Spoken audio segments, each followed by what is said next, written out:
Hi guys, welcome to soulful nature. ఈ మొక్కను చూసారా? అదేనండి అశోక వృక్షం అండి. ఈ వృక్షం ఉన్న చోట శోకం ఉండదంటారు. చూసారా?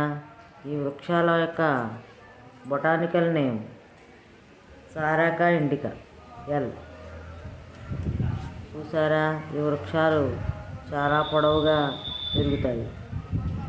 ఈ మొక్కలను ఎక్కువగా పార్కుల్లోనూ రోడ్లకు ఇరువైపులా అందం కోసం పెంచుతారు. అంతేకాదండి, ఇది 24 గంటలు ఆక్సిజన్ ఇచ్చే మొక్క. ఆయుర్వేదంలో ఈ మొక్కకు బహుళ ప్రయోజనాలు ఉన్నాయి. ఈ మొక్క యొక్క ఆకులు, పువ్వులు, బెరడు అన్నీ కూడా ఆయుర్వేదంలో ఔషధాలుగా వినియోగిస్తారు. ఇది ఎన్నో ప్రయోజనాలు కలిగిన మొక్క. ఈ మొక్కల వల్ల ఎప్పుడు పచ్చగా ఉండే ఆకులు ఉండటం వల్ల ఎక్కువ నీడను కూడా ఇస్తాయి. చూసారా మొక్క ఎంత అందంగా ఉందో? Please subscribe. Thank you.